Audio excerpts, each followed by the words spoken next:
రకంగా చాలా సంతోషంగా ఉంది. రేపటి రోజు స్వామివారి యొక్క అవతార స్వీకార మహోత్సవాన్ని పురస్కరించుకుని జరుగుతున్నటువంటి పూర్వాంగంగా ఉన్నటువంటి ఈ సభలో మాట్లాడగలగడం నా జీవితం చరితార్థమైనటువంటి ఘట్టం. రెండవది భయంగానూ ఉంది. ఎన్నో సభలలో మాట్లాడాను, కానీ ఇప్పుడు నేను భయపడిన సందర్భం లేదు. ఎందుచేత అంటే మౌనంగానే ఉండి సమస్తాన్ని తన యందు నిక్షిప్తం చేసుకుని అనుభవించగలిగినటువంటి ఒక మహాజ్ఞాని ముందు ఆ జ్ఞాన స్థితికి మౌనానికి భంగం కలిగిస్తూ వాక్కుని ప్రయోగించడం అంటే దానికి చాలా సాహసం ఉండాలి. అటువంటి తెంపరితనం ఎవరికి ఉంటుంది అంటే ఏమీ తెలియని వాడికే ఉంటుంది. అందుకే ఇక్కడ ఇంత ధైర్యంగా కూర్చుని మాట్లాడగలుగుతున్నాను తప్ప నాకు నిజంగా ఏదో అర్హత ఉన్నది అని కాదు. స్వామివారి యొక్క నిర్హేతుక కృపా కటాక్ష వీక్షణముల చేత ఇవాళ ఇక్కడ కూర్చుని వారి పాద సన్నిధానంలో 4 మాటలు మాట్లాడేటటువంటి భాగ్యం లభించడం మనకి సనాతన ధర్మంలో గమనించవలసినటువంటి ఒక అద్భుతమైన విశేషము ద్యోతకమవుతుంది. ఒకే పరబ్రహ్మము సృష్టి చేస్తుంది. అప్పుడు ఆయనకి బ్రహ్మ అని పేరు. ఆయనే స్థితికారుడై లోకములను రక్షిస్తాడు. అప్పుడు ఆయన పేరు విష్ణువు. అదే పరబ్రహ్మము ఈ జీవులనన్నిటినీ తనలోకి లయం చేసుకుంటాడు. అప్పుడు ఆయన పేరు హరుడు. చాలామంది సృష్టి దగ్గర స్థితి దగ్గర ఏ విధమైనటువంటి అపోహకి లోను కారు. కానీ లయము అనేటప్పటికి అదేదో చంపేసేటటువంటి ప్రక్రియ అనుకుంటారు. కానీ ఎప్పుడూ జ్ఞాపకం పెట్టుకోవలసిన విషయం ఒకటి ఉంటుంది. ఈశ్వరుని యొక్క క్రియాకలాపమునందు కారుణ్యము వినా మరొకటి ఉండదు. సృష్టి చేయడంలో కారుణ్యం.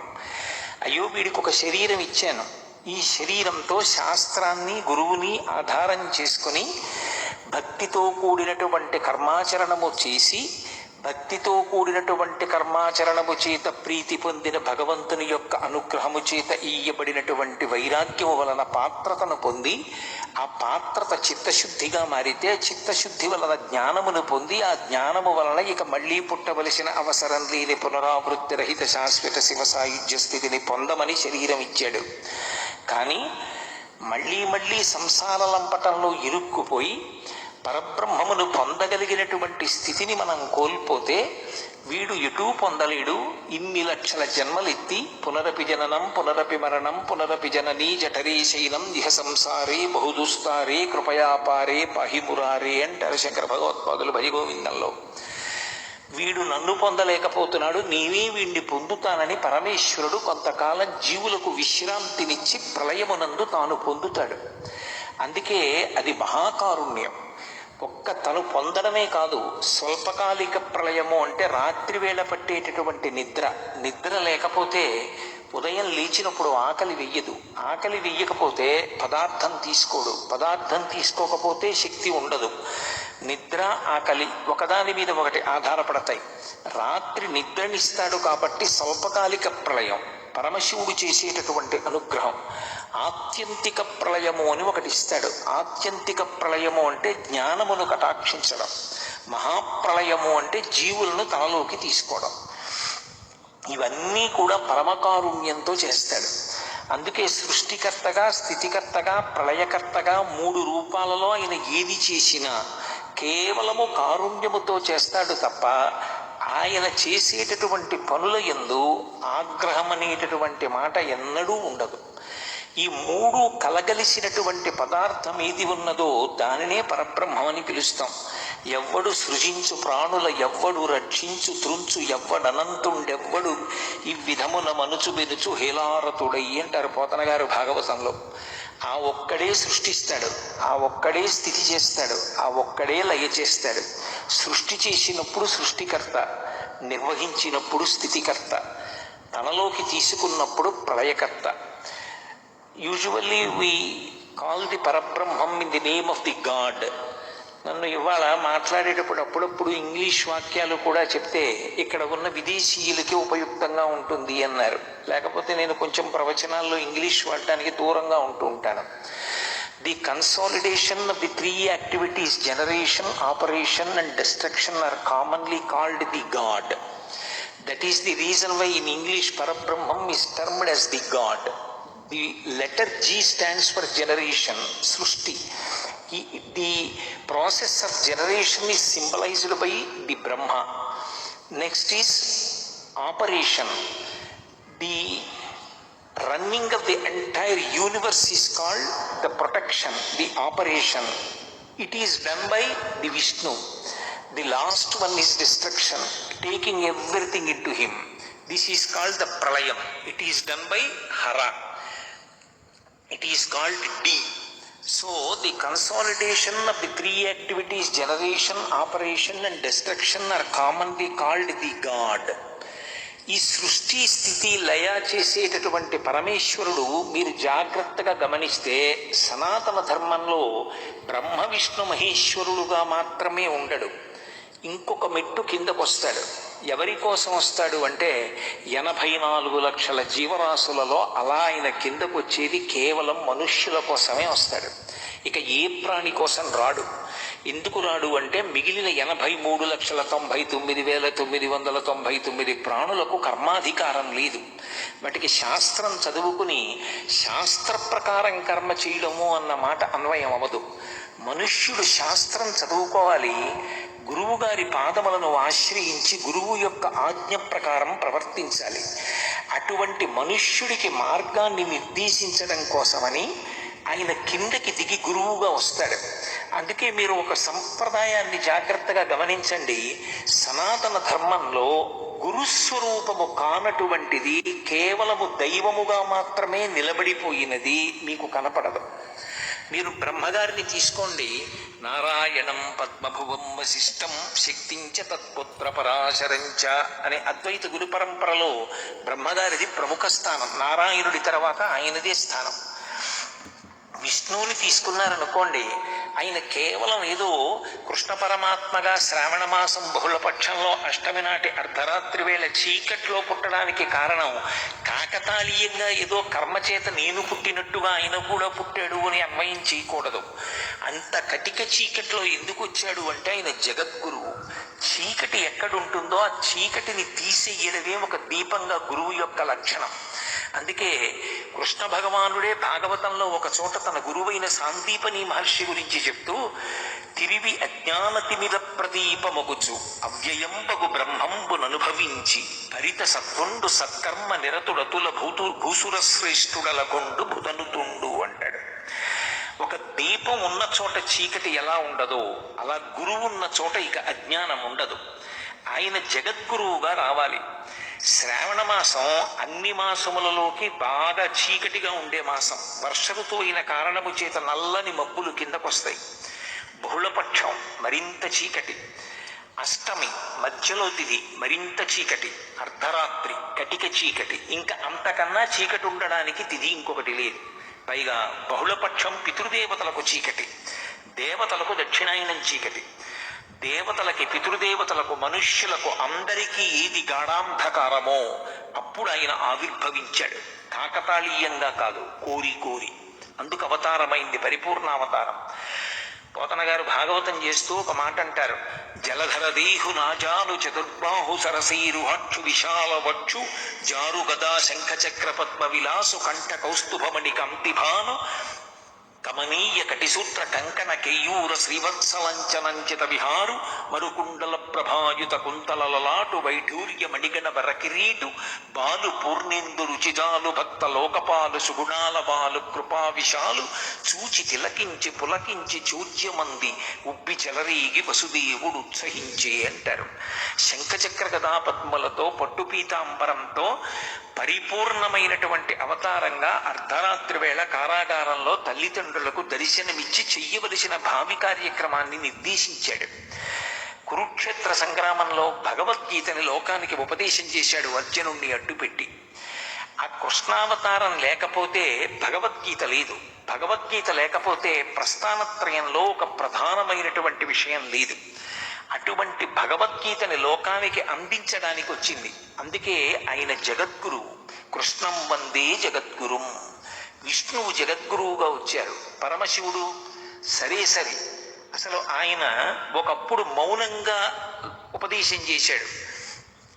మౌన వ్యాఖ్యా ప్రకటిత పరబ్రహ్మతత్వం యువానం వర్షిష్టాం దేవ సదృశిగణైరావృతం బ్రహ్మనిష్టై ఆచార్యేంద్రం కరకలిత చిన్ముద్రమానందరూపం స్వాత్మారామం ముదితవదనం దక్షిణామూర్తిమీడే. ఏమీ మాట్లాడకుండా మౌనంగా ఇలా చిన్ముద్ర పట్టి చిన్ముద్ర ద్వారానే మౌన వ్యాఖ్య చేత తనని ఆశ్రయించిన సనకసనందనాదులకు జ్ఞానమును కటాక్షించాడు. కలియుగంలో అలా తాను కైలాస పర్వతం మీద ఒక వటవృక్షం కింద చిన్ముద్ర పట్టి మౌన వ్యాఖ్య చేస్తూ కూర్చుంటే అందుకోగలిగినంత సమర్థత ఉన్నవారెంతమంది? అందుకే వాళ్ళు నా దగ్గరికి రావడం కాదు, నేనే వాళ్ళ దగ్గరికి ఎడతానని త్యక్వా మౌలం వటవిటపెనో మూలతో నిష్పతంతి శంభోర్మూర్తిశ్చరతి భువనే శంకరాచార్య రూప. ఆ పరమశివుడే శంకర భగవత్పాదులుగా వచ్చి సన్యాసాశ్రమంలో ఉంటే తప్ప ఒక చోట ఉండవలసిన అవసరం లేకుండా అంతటా తిరగడం కుదరదని సన్యాసం స్వీకరించి యావత్ భారతదేశం కూడా పర్యటించి అవైదికమైన 72 వాదనలను ఖండించి భారతదేశంలో వేదానికి పట్టాభిషేకం చేసి వేదాంతర్గతమైనటువంటి అద్వైత సిద్ధాంతాన్ని ప్రచారం చేశారు. ఆ శంకర భగవత్పాదుల నుండి అనేకమైనటువంటి గురు పరంపరలు వచ్చాయి. అలా పరమశివుడు గురువుగా వచ్చాడు. అమ్మవారు ఇన్ని చోట్ల ఆమె గురుస్వరూపంగా వచ్చిందో అందుకే గురుమండల రూపిణి అని పేరు. కామాక్షి పరదేవత గురించి శంకర భగవత్పాదులు సౌందర్యలహరి చేస్తూ ఒక మాట అంటారు. అమ్మ శృతి నామూర్ధానో దదతిత వయౌ శేఖరతయా అంటారు. కామాక్షి పరదేవత అనుగ్రహించేటప్పుట ధ్యానంలో ఉన్నవాడి మీద తన పాదములు ఉంచుతుంది తల మీద. ఆమె పాద స్పర్శ జరిగితే సహస్రారము నుండి అమృతధారలు పడతాయి. మీనాక్షి తన చూపుల చేత అనుగ్రహిస్తుంది. విశాలాక్షి స్పర్శ చేత అనుగ్రహిస్తుంది. స్పర్శ దీక్ష, నయన దీక్ష, కుక్కుట దీక్ష అని 3 రకములైనటువంటి గురువులిచ్చేటటువంటి దీక్షలకి సంకేతంగా అమ్మవారు గురుమండల రూపిణి అయి నిలబడింది. ఆమె ఒకప్పుడు జ్ఞానప్రసూనాంబగా శ్రీకాళహస్తిలో దేవేంద్రాది దేవతలందరికీ జ్ఞానమును కటాక్షించింది. అమ్మవారు గురుమండల రూపిణి, ఆమె సరస్వతీ స్వరూపం, ఆమెయే వాగ్దేవి. శరజ్యోత్స్నా శుద్ధాం శశియుత జటాజూటమకుటాం వరత్రా సత్రాణ స్ఫటిక గుటికా పుస్తకరాం సకృన్నత్వా నత్వా కదమివ సతాం సన్నిదదతే మధుక్షీరద్రాక్ష మధురి మధురీనా పణితయ అంటారు సౌందర్యలహరిలో. సకృన్నత్వా నత్వా, ఎంత పూజ చేస్తే జ్ఞానం ఇస్తుంది అంటే మనసు మంచిదైన వాడు ఒక్కసారి నమస్కారం చేస్తే చాలా ఆవిడ అనుగ్రహించేస్తుంది.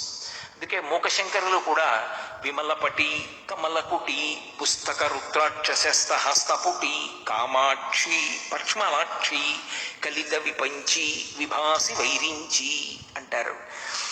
ఇన్ని రకాలుగా ఆ దేవతా స్వరూపాలన్నీ కూడా గురుస్వరూపాలుగా నిలబడ్డాయి. ఇందులో అద్వైత గురు పరంపరలో పట్టాభిషేకం చేసి మాట్లాడబడేటటువంటి ఒక అద్భుతమైనటువంటి గురుస్వరూపం దత్తాత్రేయుల వారి యొక్క స్వరూపం. మీరు ఇందులో ఒక విషయాన్ని గమనించాలి. పరమేశ్వరుడిగా ఆయన నిలబడినప్పుడు ఆర్తో జిజ్ఞాసురర్థార్థి జ్ఞానీచ భరతర్షభ 4 ఇస్తాడు. కానీ సాధారణంగా కోరికలు కోరిన వాళ్ళందరినీ కూడా అనుగ్రహిస్తూ ఉంటాడు. కానీ గురువుగా దిగొచ్చాడనుకోండి, జ్ఞానం కోసం నా దగ్గరికి ఎవరైనా వస్తారా అని ఆర్తితో ఎదురు చూస్తాట. ఆ జ్ఞాన కటాక్షం చెయ్యడం అంటే గురువుకి ఎంత ఆనందం. జ్ఞానమే ఇవ్వగలిగినటువంటి గురువు ఏది ఇవ్వలేరిక? అన్నిటికన్నా పై స్థాయి జ్ఞానాన్ని కటాక్షించడం. ఇక జ్ఞానమునే ఇవ్వగలిగినటువంటి గురువు లౌకికమైనటువంటి కోరికలు తీర్చలేకపోవడం ఏమిటి? తన సంకల్ప మాత్రం చేత గురువులు ఇస్తారు. మీరు సనాతన ధర్మాన్ని పరిశీలనం చేస్తే సనాతన ధర్మ వైభవమంతా గురువుల యొక్క వైభవమే. శివాజీ మహారాజు యొక్క గొప్పతనం సమర్థరామదాసు గారితో ముడిపడింది. మీరు ఎవరిని తీసుకోండి, గురువు గారి పాదముల చెంత అత్యంత వినయంతో నిలబడిన వాడెవరో అదొక్కటే పాత్రత. గురువు గారి దగ్గరికి వెళ్ళినప్పుడు నేను ఇంతవాణ్ణి కాను, నేనెంతవాణ్ణి అన్నమాట గుర్తుపెట్టుకోవాలి. వారి ముందు నేనెంతవాణ్ణి, నా జీవితానికి వారి ముందు నిలబడడం, వారి నీడలో కూర్చోవడం, వారి పాదములను దర్శించడం, వారికి శుశ్రూష చేయడం నా జన్మకి చాలు. ఈ భావన ఎవరు పొందుతారో దానినే పాత్రతగా స్వీకరిస్తారు. అందుకే శంకరులు షట్పదీ స్తోత్రం చేస్తే మొదట అడిగింది అవినయమపనయ విష్ణోహో అన్నారు. నాకు అవినయాన్ని తీసి వినయాన్ని కటాక్షించు స్వామి అన్నారు. ఆ విద్యా దదాతి వినయం, అసలు విద్యకి మారుపేరు వినయం. ఆ వినయము ఉండాలి శిష్యుడి దగ్గర. రామచంద్రమూర్తి యొక్క గొప్పతనం అంతా ఎక్కడిది? విశ్వామిత్రుడిది, వశిష్ఠుడిది. సర్వే వేద విదశూరా సర్వే లోకహితే రతా సర్వే జ్ఞానోపసంపన్నా సర్వే సముదితా గుణై అన్నారు మహర్షి రామాయణ రచన చేస్తూ. ఆయన అన్ని విషయాలు తెలుసుకుని ఆ తెలుసుకున్న విషయములు లోకములకు పనికొచ్చేటట్టుగా ప్రవర్తించారు అంటే వశిష్ఠుడు విశ్వామిత్రుడు ఆయనకి అలా విద్యాబోధ చేశారు. అందుకే లోకంలో ఎప్పుడూ జ్ఞాపకం పెట్టుకోవలసిన విషయం ఒకటి ఉంది.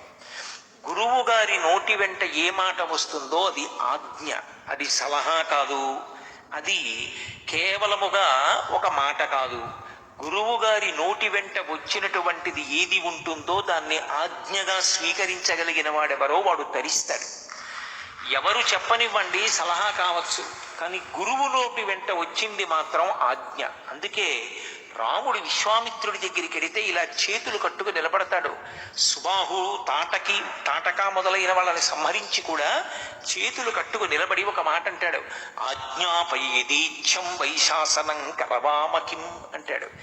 ఓ మహానుభావ, హే బ్రహ్మన్ అంటాడు. గురువు గారని కూడా అండవు, బ్రహ్మన్ అంటాడు. బ్రహ్మముని ఎరిగినవాడా, బ్రహ్మవిత్ బ్రహ్మైవ భవతి, బ్రహ్మముని ఎరిగి నువ్వు బ్రహ్మమయ్యావు.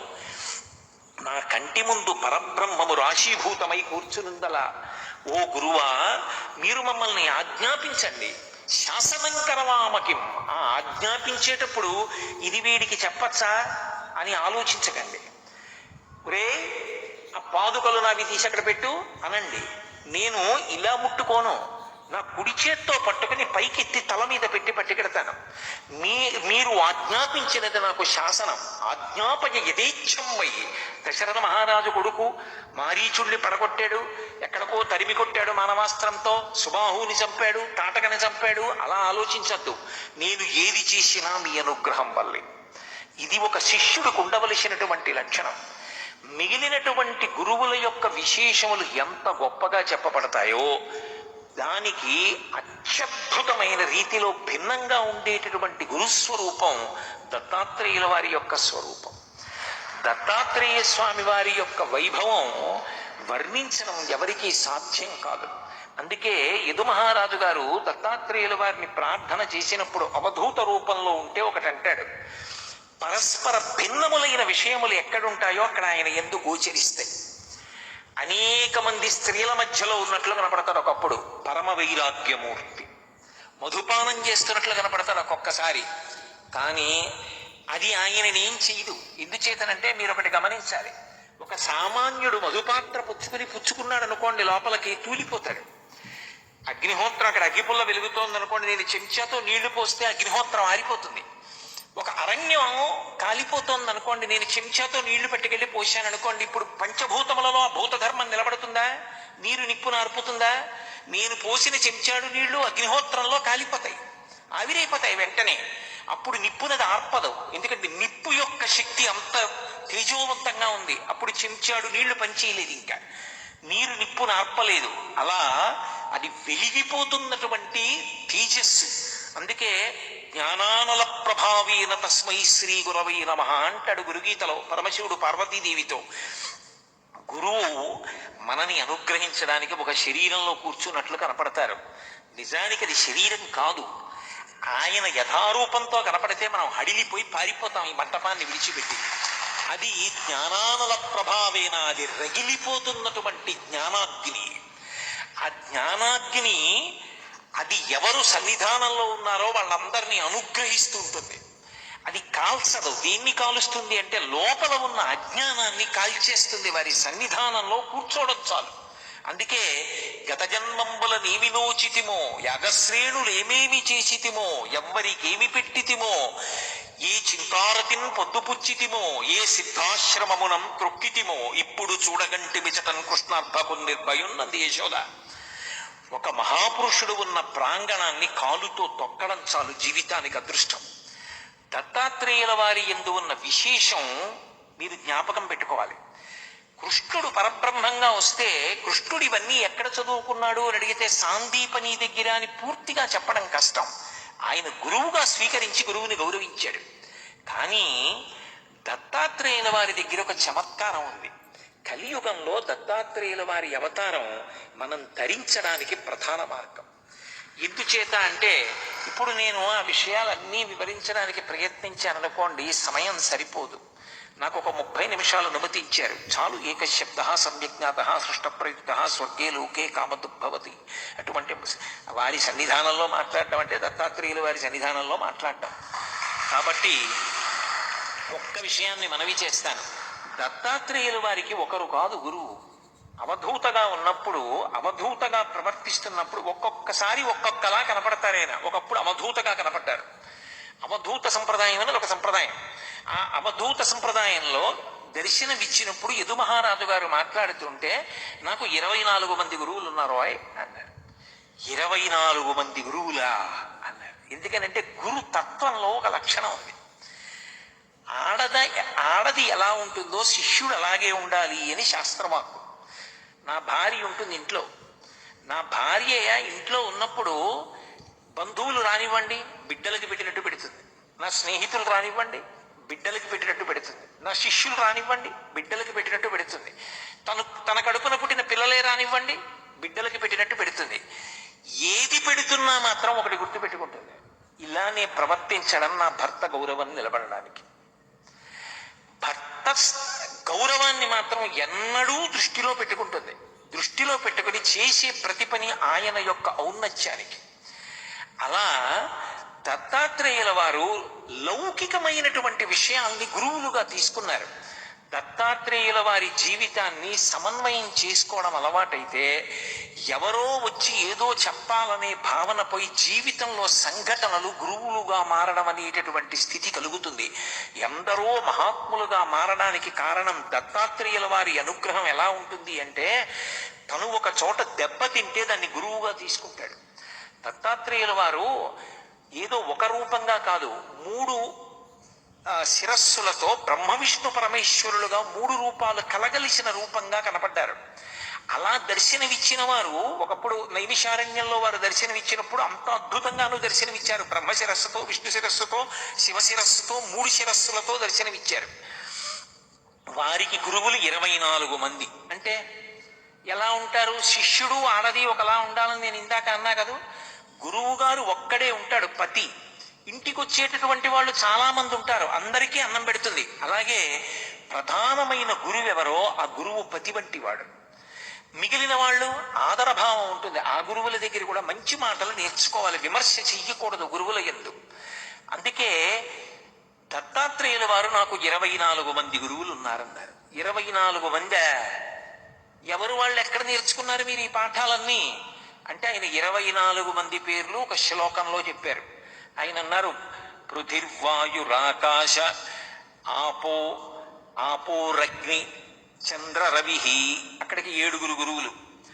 ఒకటి పృథివి అంటే ఈ భూమి, గాలి, ఆ తర్వాత ఆకాశం, నిప్పు, నీరు, సూర్యుడు, చంద్రుడు, కపోతము అంటే ఒక పావురము, అలాగే అజగరము అంటే ఒక కొండ చిలవ.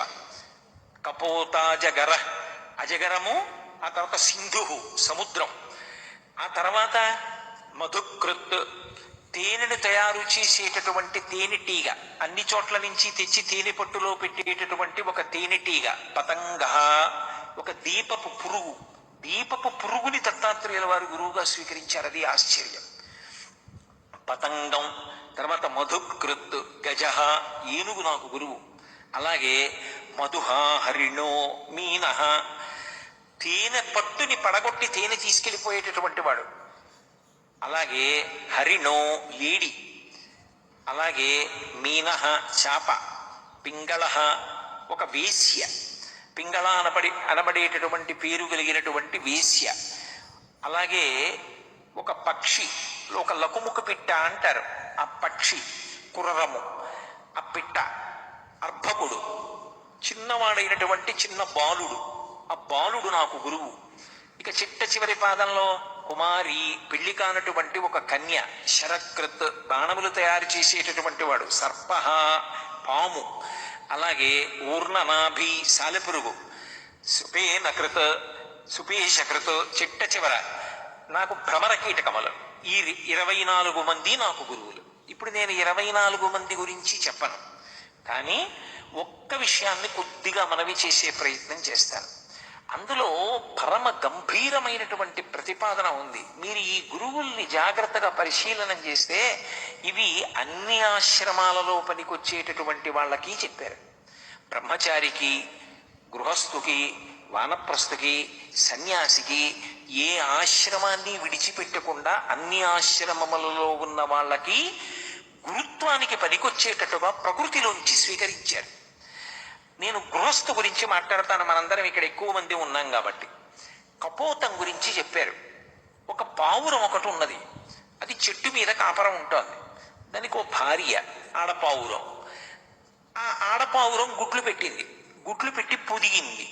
పొదిగినప్పుడు పిల్లలయ్యాయి.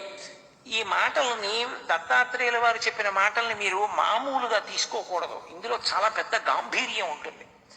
పక్షి గుడ్డు పెట్టిందండి, పక్షికి ఏ జ్ఞానం ఉంది? దాని మీద కూర్చుందనుకోండి గుడ్డు పగిలిపోతుంది. కానీ అది ఏం చేస్తుందంటే ముందుకు వెళ్ళి వెనక్కి నడుస్తుంది, కాళ్ళతోటి నడిచి పొట్ట కిందకి గుడ్డు వచ్చింది అని చూసుకుంటుంది. రెక్కవేపు నుంచి మెల్లిగా దింపుతుంది పొట్టని. ఇప్పుడు ఆ పొట్ట గుడ్డుకి తగులుతుంది.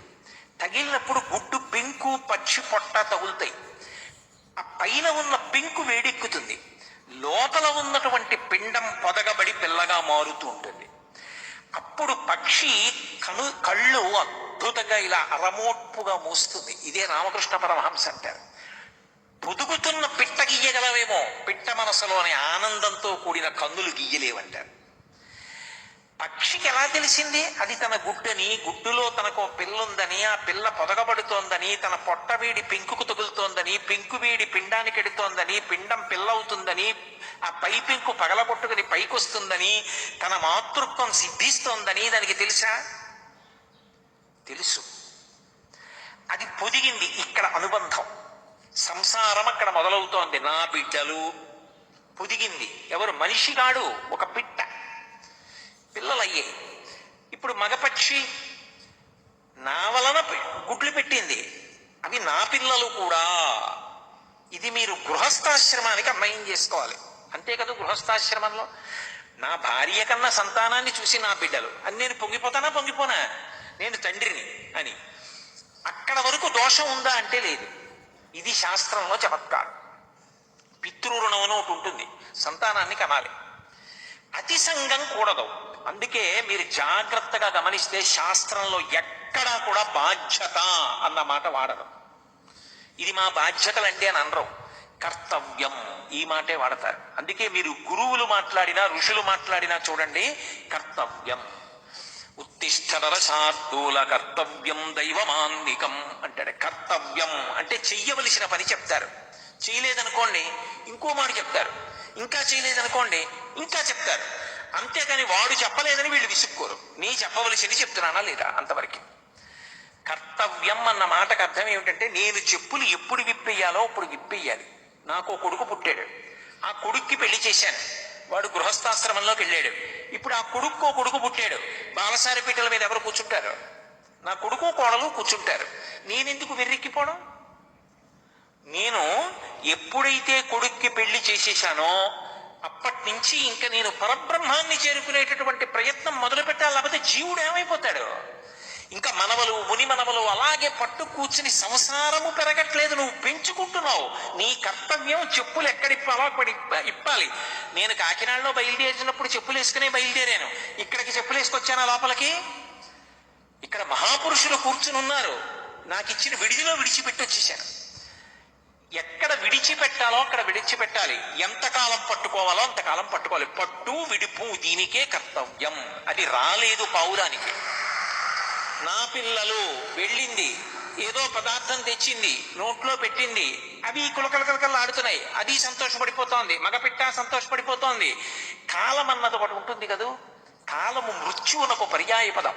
అందుకే కాలోహి బలవాన్ కర్త సతతం సుఖ దుఃఖయో నరాణం పరతంత్రాణం పుణ్యపాప అనుయోగత అంటాడు వ్యాసుడు. ఆ కాలము కాలుడు ఒక వేటగాడి రూపంలో వచ్చాడు. ఎవరి ఉసురెప్పుడు తీయాలి మనకి తెలియదు. ఆయుర్దాయాన్ని నిర్ణయించవలసిన వాడు పరమేశ్వరుడు. ఆ కాలుడి రూపంలో వచ్చాడు బోయేవాడు. వచ్చి ఆ పక్షి పిల్లలు అవి ఇంకా బాగా ఎగరలేనివి, అందుకని ముందు అవి పట్టుకుని బుట్టలో వేసుకున్నాడు. ఇప్పుడు అవి కిలకిల కిలకిల కిలకిల ఆడుతున్నాయి. మూతి సన్నగా ఉంటుంది, పైకి ఎగిరిపోకుండా లోపల కదులుతూ ఉంటాయి. ఆడపక్షి వచ్చి చూసింది ముందు, అవ్యాజమైన వ్యామోహాన్ని పొందింది. అబ్బా నా పిల్లలు అందులో పడిపోయి నిష్కారణంగా తన పిల్లల్ని విడిపించుకోనన్నా విడిపించుకుంటాను, లేదా నేను వాటితో పాటు చచ్చిపోతాను. వెళ్ళిపోయింది, దాన్ని బుట్టలో పడేసుకున్నాడు. నా భార్య వెళ్ళిపోయింది, బిడ్డలు వెళ్ళిపోయారు, నేనెందుకు? మగపక్షి వెళ్ళిపోయింది, బుట్టలో పడేసుకున్నాడు. అన్నిటినీ చంపి తినేశాడు. దత్తాత్రేయులు వారు అన్నారు, నా గురువు ఆ పక్షి కపోతం. ఎలా?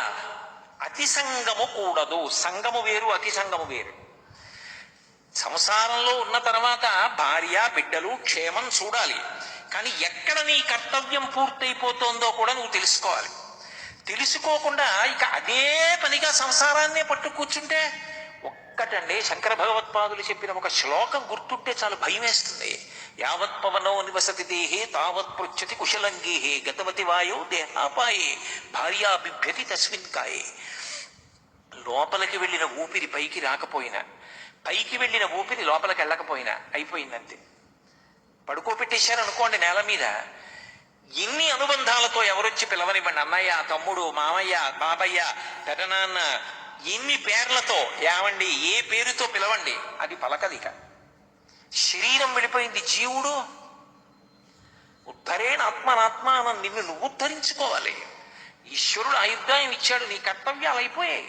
కొడుక్కి పెళ్లి చేసేసావు, కూతురుని అయ్యింటికి పంపించేశావు. భగవంతుని యందు దృష్టి పెట్టు. సంసారం విడిచిపెట్టేయక్కర్లేదు, కనీసం భగవంతుని యందు దృష్టి పెట్టి వాళ్ళు క్షేమంగా ఉండాలని మనసులో ఒక భావన చెయ్యి. ఇక నా వరకు నేను చేయవలసింది పూర్తయింది, ఇక వాడు చేసుకుంటాడు. నేను ఇంటికి పెద్దవాడిగా వాళ్ళు క్షేమంగా ఉండాలనో నమస్కారం. ఇక నేను తరించడానికి, వైరాగ్యం కలగడానికి, చిత్తశుద్ధి కలగడానికి కర్మాచరణ మొదలు పెడతాను. ఇది లేకపోతే ఏమవుతుందంటే సంసారమునందు అతి సంగము దుర్మరణములకు కారణమవుతుంది. ఇప్పుడు ఆ సంఘంతో చచ్చిపోయింది పిట్ట. నా పిల్లలు నా పిల్లలు నా పిల్లలు అంటూ ఆటపెట్టపోయింది. నా భార్య పిల్లలు అంటూ అది పోయింది. అయ్యో మా అమ్మ నాన్న అంటూ వాళ్ళు పోయారు. ఏమవుతారు వాళ్ళు? భాస్కర రాయల వారు లలితా సహస్రనామ స్తోత్ర వ్యాఖ్యానంలో చెప్పారు ధన్య అన్న నామానికి. ఇలాంటి వెర్రి పెట్టుకుపోయిన వాడు ఎవరుంటాడో వాడు తిరియక్కవుతాడు. తిరియక్కంటే భూమికి అడ్డంగా పుట్టి అడ్డంగా పెరుగుతాడు. ఒక్కటి గమనించండి, ఒక్క మనిషి జన్మ దేని చేత గొప్పదైంది అంటే దేవతలకి కర్మాధికారం లేదు. వాళ్ళ పుణ్యం అయిపోతే కింద పడిపోతారు. క్షీణే పుణ్యే వర్చలోకం విశంతి, మళ్ళీ భూలోకంలో పడిపోతారు. కాబట్టి దేవతలు కర్మాధికారంతో యజ్ఞయాగాది క్రతువులు చేసి వాళ్ళు మోక్షం పొందలేరు, ఆత్మవిచారం చేయగలరంతే. తిరియక్కులు భూమికి అడ్డంగా పుట్టి అడ్డంగా వెన్నుపా ఉండి పెరిగే ప్రాణులు శాస్త్రాన్ని గురువుని ఆధారం చేసుకుని ఉత్తమ కర్మలు చేయలేవు. అడ్డంగా పుట్టి నిలువుగా పెరిగేటటువంటి మనుష్యుడు శాస్త్రాన్ని గురువుని పట్టుకుని పని చెయ్యాలి. ఏదో చేసేసాను కాదు, ఒక పని చేస్తే ఎలా చెయ్యాలో అలా చెయ్యాలని తప్ప ఇంకొకలా చెయ్యడానికి వీల్లేదు. అయినప్పుడు ఆ రెండిటినీ ప్రమాణంగా తీసుకోవాలి. గురువుని శాస్త్రాన్ని తీసుకుని చెయ్యవలసిన పని చేసినటువంటి మనుష్యుడు అపారమైనటువంటి పుణ్యాన్ని మూట కట్టుకుని దేవేంద్ర పదవిలో కూర్చోగలడు. నాకు పుణ్యమో వద్దు, పాపమో వద్దు, జ్ఞానాగ్ని దగ్ధ కర్మాణం అన్నీ ఉమామహేశ్వర పర బ్రహ్మార్పణమస్తు. నేను చేసిన ఈ కర్మలన్నీ చిత్తశుద్ధికి పనికి రావాలి. చింతపండుతో చారు పెట్టుకోవచ్చు, చింతపండుతో ఇత్తడి గిన్నె తోముకోవచ్చు. ఇత్తడి గిన్నెతో తోమింది ఇత్తడి గిన్నె యొక్క యథారూపాన్ని ఇస్తుంది. దానికి కొత్త కాంతి తేలేదు, ఉన్న కాంతి పైకి వచ్చింది. పులుసులో చారులో వేసుకుంటే ఓ పూట తాగచ్చు. పుణ్యమని వాడుకుంటావా, కాస్త సుఖంగా వస్తుంది. కాదంటావా, చిత్తశుద్ధి అయితే జ్ఞానమునకు కారణమై జ్ఞానము మోక్షమునకు కారణమవుతుంది. యథారూపం ప్రకాశిస్తుంది, అంతే మోక్షం అంటే. కొత్తగా ఏదో రాదు అద్వైత సంప్రదాయంలో. యథాస్థితి అనుభవమునకు దక్కుట అంతే. అయినప్పుడు మనుష్యుడు జ్ఞానమును పొంది మోక్షమును పొందగలడు. పుణ్యకర్మల చేత దేవతా పదవి పొందగలడు. ఇంత గొప్ప మనుష్య జన్మ పొంది దాన్ని ఎందుకో పనికి మాలినటువంటి రీతిలో సంసారమునందు సంగము పెట్టేసుకుని అతి సంగముతో చిట్ట చివరికి మళ్ళీ కొన్ని లక్షల జన్మలు తిరియక్కుగా పుడతాడు భూమికి అడ్డంగా.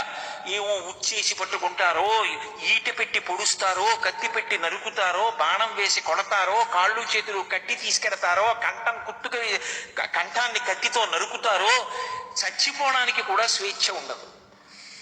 ఎలా అవ్వాలనుకుంటున్నావు నీ చేతిలో ఉంది. దాన్ని ఈశ్వరుడి మీద నెపం పెట్టకు.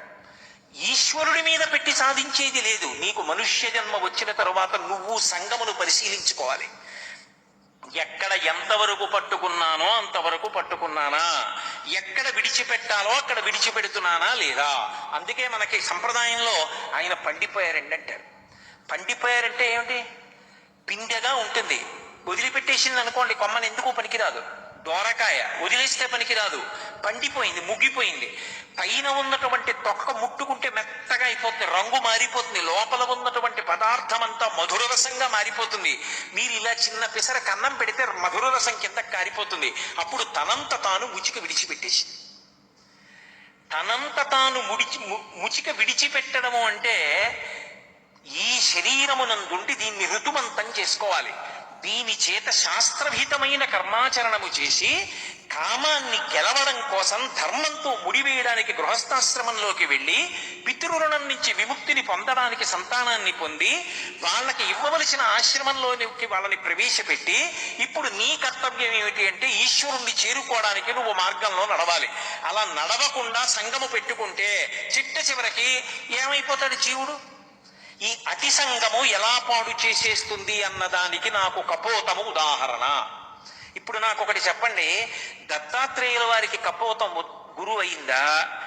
ఉరే, నీ జన్మని నువ్వు సంస్కరించుకోవాలనుకుంటే ప్రకృతిలో నువ్వు ఏది చూసినా నీకు గురువు కాగలదు. నిన్ను నువ్వు దిద్దుకోవాలన్న ఆలోచన నీకు కలిగితే, ఆ ఆలోచన నీకు కలగలేదా? భగవంతుడు ఎక్కడున్నాడు అని అడిగాడు ఒక ఆయన. ఏమీ చదువుకోని ఒక ఆయన అన్నాడు, నేను పుట్టిన తరువాత ఎన్నో గీతలు గీశాను, గీసిన గీతలన్నీ కూడా తడి తగిలితే అది చిరిగిపోయాయి. కానీ ఏ మహానుభావుడు ఏ బులి పెట్టి గీశాడో నేను పుట్టినప్పుడున్న ఈ గీతలు ఎన్ని మాటలు గడిగినా పోలేదు. చిట్ట చివరికి ఈ శరీరం పుడకలైపోతే పోవాలంతే. ఈ గీతలు గీసిన మహాశిల్పకుడు ఉన్నాడని నమ్మినప్పుడు వాడు పరమేశ్వరుడు కాక వేరెవ్వరన్నాడు. నమ్మకం అనేటటువంటిది, విశ్వాసం అనేటటువంటిది పరబ్రహ్మం. అందుకే శాస్త్రమునందు గురువునందు మొట్టమొదట ఆ విశ్వాసము ఏర్పడితే తప్ప మనిషి తరించడు. అందుకే పుట్టినరోజు ఎవరెవరిది జరపాలి అంటే తన పుట్టినరోజు తాను చేసుకోవాలి. పెళ్లి రోజు అవి చేసుకోమని లేదు, పుట్టినరోజు చేసుకోవాలి. అలాగే దేవతల యొక్క పుట్టినరోజు చెయ్యాలి. మొన్న హనుమత్ జయంతి వచ్చింది, చేశాం. అలాగే కృష్ణాష్టమి వస్తుంది, చేస్తాం. మహాశివరాత్రి వస్తుంది, చేస్తాం. మూడవది గురువు గారి పుట్టినరోజుకి శిష్యులందరూ ఆ ప్రాంగణానికి వెళ్ళి గురువు గారు ఏ రోజున అవతార స్వీకారం చేశారో, ఆయన మన కోసమని కర్మ చేయడానికి రాలేదు శరీరంతో, మనని ఉద్ధరించడానికి వారు వచ్చారు. వారు వచ్చి అలా కూర్చుని మనని అనుగ్రహిస్తున్నారు. వారి మాట ఒక్కటి చాలు. నాబోటిగాడి మాట కొన్ని గంటలు చెప్పినా ప్రయోజనం ఎక్కువ ఉండదు. అరణ్యంలో కాకి కూస్తూనే ఉంటుంది, ఏమిటి ప్రయోజనం? ఎవరికి బంధువులు వస్తారని సంతోషించాలి? సింహం గుహలోంచి ఒక్కసారి అరుస్తుంది, అంతే, సింహ గర్జన, అన్ని గుహల్లోకి పారిపోతాయి. గురువు ఎంత మాట్లాడాలి? మాట్లాడక్కర్లేదు, అలా కూర్చుంటే చాలు, సింహ గర్జన. ఆయన్ని చూస్తే చాలు, ఆయన ఒక్క మాట అంటే చాలు, ఆయనకో నమస్కారం పెడితే చాలు. ఆయన ఏ రోజు అవతార స్వీకారం చేశారో, నేను ఆయన పుట్టినరోజు అన్న మాట వాడగలిగినంత సాహసం చేయలేను. పుట్టడం కర్మ చేసుకున్నవాడు కర్మను అనుభవించడానికి పుడుతూ ఉంటాడు. అలా పుట్టినవారు కారు. అలా పుట్టినవారైతే దాదాపు 3 దశాబ్దాల క్రితం కీకారుణ్యంలో ఉన్న ఈ ప్రదేశంలోకి వచ్చి తన సంకల్ప మాత్రం చేత ఇంత దివ్య భూమిగా ఎలా మార్చగలిగారు?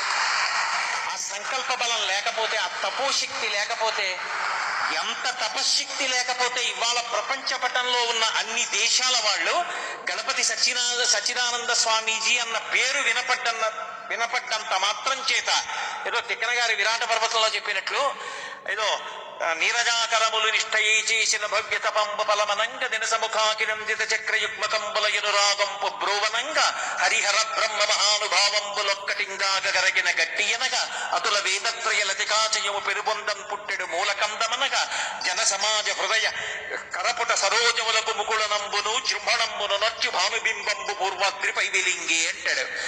గణపతి సచ్చిదానంద స్వామీజీ అన్న పేరు విన్నంత మాత్రం చేత లోకంలో ఎవరిచే రెండు చేతులైనా ఇలా ముకుళించుకుంటాయి, ఇలా నమస్కరిస్తారు. అంతటి కారణజన్ముడుగా ప్రభవించాలి అంటే అది సామాన్యమైన పుట్టుక ఎలా అవుతుంది? అదొక అవతార స్వీకారం. అటువంటి మహావతారం ఒకటి నడుస్తున్న రోజుల్లో అటువంటి ఒక మహాపురుషుడు ఈ భూమి మీద నడయాడుతున్న కాలంలో వారు తిరిగిన చోట తిరిగి, వారు ఉన్న చోట కూర్చుని మాట్లాడి, వారి పాదపద్మములను దర్శించి, వారి మాట విని, వారిని చూసి వెళ్ళగలిగినటువంటి భాగ్యమే అద్భుతమైతే, వారు అలా అవతార స్వీకారం చేసిన రోజున వెళ్ళి ఒక్కసారి నువ్వు ఆ ప్రాంగణంలో నిలబడి నమస్కరించి వెళ్ళిపోతే చాలు, నీ జన్మ ధన్యమైపోయిందని. అందుకే గురువు యొక్క అవతార స్వీకార దినోత్సవానికి వెళ్ళాలి. అయితే దేనికైనా ప్రాప్తం అనొకటి ఉంటుంది, ఆ సమయం వస్తే తప్ప జరగదు. నేను సిగ్గుపడ్డా ఇందాక పూర్ణచంద్రరావు గారు వీడిని 3 ఏళ్ల నుంచి రమ్మంటున్నామండి, వీడి ఇవాళ ఊడిపడ్డాడు అన్నారు. ఆయన అన్నారు, స్వామీజీ ఇలా చూపించి దత్తుడి అనుగ్రహం ఇప్పటికి కలిగింది అన్నారు. స్వామి నా జన్మ ధన్యం అన్నారు. నిజం కదూ, 3 ఏళ్ల నుంచి వద్దాం అనుకుంటున్నాను, రాలేకపోయాను. నాకేం రాకూడదని కాదు, రావాలని ఆర్తి ఉన్నా రాలేకపోయాను.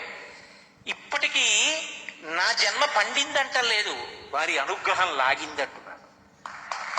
వీడంతట వీడెటూ రాలేడురా, నేను లాగుతానని లాగారు, వచ్చి పడ్డాను. కాబట్టి ఇంత మహోత్కృష్టమైనటువంటి వేళలో రాగలగడం ఒకెత్తైతే, అసలు ఈ పీఠానికి తన జీవితాన్ని అంకితం చేసేసి రాజమండ్రిలో లెక్చరర్గా చేస్తున్న రోజుల్లో మాతో రైల్లో వస్తుండేవారు. ఆ పుస్తకాలు చేత్తో పట్టుకుని ఏమి చిరునవ్వు, ఎంత ప్రేమైకమూర్తో, ఎంత స్నేహభావనో. మా సుబ్బయ్య దీక్షితులు గారిది. నేను వచ్చినప్పటి నుంచి అడుగుతున్నవారు ఏదని. అటువంటి సరస్వతీ స్వాధీనుడు కింద కూర్చుని నన్ను పైన కూర్చోపెట్టి, నాకు మోకాళ్ళు నొప్పున్నాయి, నేను కుర్చీలో కూర్చుని మాట్లాడుతూ ఉంటాను, కానీ స్వామి సన్నిధానంలో కింద కూర్చుని మాట్లాడతానండి అన్నాను. ఆయన అన్నారు, నాకన్నా కిందే ఉందివు కానివని బల్లేసుకుని కుర్చీ వేసుకుని పైకి ఎక్కారు. ఏమి కారుణ్యం!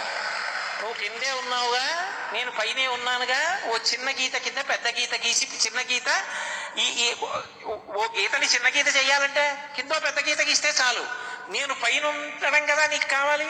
బల్లేసుకుని కష్టపడి వారు పైకి ఎక్కి కూర్చున్నారు, నన్ను కుర్చీలోనే కూర్చోబెట్టారు. కింద వద్దులే, కిందే ఉన్నావుగా, అలా మాట్లాడు. అది గురువు యొక్క కారుణ్యం అంటే. ఏమి నిజంగా వారు మాట్లాడు అంటే నేను ఇక్కడ కూర్చుని మాట్లాడేవాడిని అరగంట ఏమి, వారి సన్నిధానంలో శివరాత్రిలో ఓ రాత్రి అంతా మాట్లాడతా, అంత సంతోషం. కానీ వారు అలా అనుగ్రహించారు. కాబట్టి అది గురువు యొక్క కారుణ్యం. అందుకే మనందరం పరమ సంతోషంగా రేపు భానుబింబం ఉదయించడానికి ముందే మనం చెయ్యవలసిన నిత్యకర్మ పూర్తి చేసుకుని రేపటి రోజున పరమాద్భుతమైనటువంటి రీతిలో స్వామివారి యొక్క ప్రథమ శిష్యులు వారి యొక్క పాదపద్మములకు స్వర్ణ పద్మముల చేత పూజ చేస్తారట.